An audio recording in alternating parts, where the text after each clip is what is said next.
વિશ્વ પર્યાવરણ દિવસ 2026ની ઉજવણીના ભાગરૂપે ભરૂચના ઐતિહાસિક માતરિયા તળાવ ખાતે એક ભવ્ય પર્યાવરણ જાગૃતિ કાર્યક્રમનું આયોજન કરવામાં આવ્યું હતું. ગુજરાત પ્રદૂષણ નિયંત્રણ બોર્ડ દ્વારા SRF કંપનીના સહયોગથી યોજાયેલા આ કાર્યક્રમમાં ભરૂચના પર્યાવરણ પ્રેમીઓએ અદ્ભુત ઉત્સાહ દાખવ્યો હતો. Inspire by nature for climate for our future theme હેઠળ આયોજિત આ રેલી અને જાગૃતિ અભિયાનમાં 600થી વધુ નાગરિકોએ ઉત્સાહભેર ભાગ લીધો હતો. કાર્યક્રમ દરમિયાન ગુજરાત પ્રદૂષણ નિયંત્રણ બોર્ડના અધિકારી મહેન્દ્ર ખીમસુરિયા અને SRF કંપનીના પ્રતિનિધિ મયુર જાદવે ઉપસ્થિત મેદનીને સંબોધન કર્યું હતું. તેમણે પર્યાવરણ સંરક્ષણ, વધતા પ્રદૂષણના પડકારો અને તેને નિયંત્રિત કરવા માટે સામાન્ય નાગરિકોની ભૂમિકા અંગે વિસ્તૃત માર્ગદર્શન આપ્યું હતું. વાહનોના અંધાધૂંધ વધતા ઉપયોગથી વાયુ પ્રદૂષણ ગંભીર સ્તરે પહોંચી રહ્યું છે. જો આપણે આપણી પૃથ્વી અને ભવિષ્યને બચાવવું હશે તો સાયકલિંગ અને વોકિંગ જેવા સ્વસ્થ જીવનશૈલીના વિકલ્પોને રોજિંદા જીવનમાં વણી લેવા પડશે, તેમ GPCBના અધિકારી મહેન્દ્ર ખીમસુરિયાએ જણાવ્યું હતું કે આ પ્રસંગે મોટી સંખ્યામાં ઉપસ્થિત નાના મોટા સૌ નાગરિકોએ સાયકલિંગ અને વોકિંગ કરીને પર્યાવરણ પ્રત્યે પોતાની જવાબદારી નિભાવી હતી. આ ગ્રીન રનમાં GPCB ભરૂચનો સમગ્ર સ્ટાફ પણ ઉત્સાહભેર જોડાયો હતો અને નાગરિકોનો જુસ્સો વધાર્યો હતો. કાર્યક્રમમાં આવેલા નાગરિકોને પ્રોત્સાહિત કરવા માટે આયોજકો તરફથી વિશેષ ટોપી અને ઇકો ફ્રેન્ડલી જૂટ બેગનું વિતરણ કરવામાં આવ્યું હતું.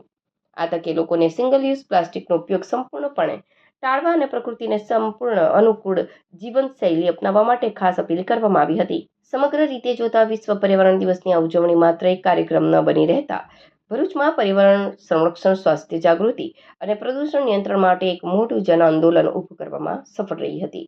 રેવા અરણ્ય આ ભરૂચ અને અંકલેશ્વરની વચ્ચે ખૂબ જ સુંદર આ એક પ્લેસ છે પ્રકૃતિને માણવા માટેનું. અને આજે જગ્યા પર આજે ભરૂચ અને અંકલેશ્વરના સિનિયર સિટીઝન લોકો સૌ એકત્ર થયા છે. ભરૂચ અંકલેશ્વરની અલગ અલગ NGOના લોકો એકત્ર થયા છે. અહીં કમલેશભાઈ ઉદાની છે, હરીશભાઈ જોશી છે, જીવરાજભાઈ છે, અંકલેશ્વર નગરપાલિકાના પ્રમુખ છે અને RFO રાણા સાહેબ છે, ભાવેશભાઈ છે. એ ઉપરાંત અનેક જાણીતા લોકો, વેલનોન લોકો અહીં ઉપસ્થિત છે. અને આ પ્રકૃતિના સાનિધ્યમાં બાજુમાં જ માં નર્મદાનો કાંઠો છે, ગોલ્ડન બ્રિજ છે. આ સુંદર જગ્યા છે. અહીં આજે વૃક્ષારોપણ માટે સૌ એકત્ર થયા છે. આ વૃક્ષારોપણ એવું વૃક્ષારોપણ છે કે જેમાં પશુ અને પક્ષીઓ માટે ફળના વૃક્ષો છે, ફૂલના છે અને માણસ માટે આયુર્વેદિક વૃક્ષો પણ અહીં આજે એના પ્લાન્ટ વાવવામાં આવ્યા છે. ચીકુ છે, રાયણ છે, ગોરાસાંબળી છે, આયુર્વેદિકમાં સરગવો છે, અરડુસી છે, બેહડા છે અને ફૂલમાં ગરમાળો છે, સંદેશો છે, ગુલમોહર છે. આ વિવિધ પ્રકારના વૃક્ષોનું અહીં આજે રોપણ કરવામાં આવ્યું છે. ખૂબ જ સુંદર કાર્યક્રમ અહીં થયો છે. સૌને ખૂબ ખૂબ અભિનંદન. આજરોજ વિશ્વ પર્યાવરણ દિવસ નિમિત્તે સરકારશ્રીએ જે તારીખ 8 થી 14 તારીખ સુધીમાં વૃક્ષારોપણના કાર્યક્રમનું આયોજન કર્યું છે, એમાં ભરૂચના સિનિયર સિટીઝનો જે એકત્ર થયા છે એ ઘણી આનંદની વસ્તુ છે કે સિનિયર સિટીઝનો અત્યારે પણ આ એક સારી એવી તક અને યુવાધનને પ્રોત્સાહન કરવા માટેનું કાર્ય કરી રહેલા છે, વૃક્ષારોપણ કરી રહેલા છે. અને વૃક્ષારોપણમાં પણ દરેક વૃક્ષો એ રીતના ચોઈસ કરેલા છે કે પક્ષીઓને જે ફ્રૂટને એના માટે ઉપયોગી આવે છે. ઘણા વૃક્ષો એવા છે કે જેની આયુર્વેદિક તરીકે ઉપયોગીતા છે. એટલે આ તબક્કે તો હું એક જે સિનિયર સિટીઝન ગ્રુપ છે એમનો વન વિભાગ તરફથી આભાર માનું છું કે એમને આ એક મુહિમ ઉપાડી છે અને વનોનો વિસ્તાર વધારવા માટે એમને જે કાર્ય કરી રહેલા છે એ બદલ એમને ધન્યવાદ. મારું નામ અંજલિ છે. આજે અમે બધા રેવા રણ્યામાં છે અને પ્રકૃતિ સાથે જ છે, પ્રકૃતિ પાસે જ છે અને જોઈને બહુ જ મજા આવી રહી છે.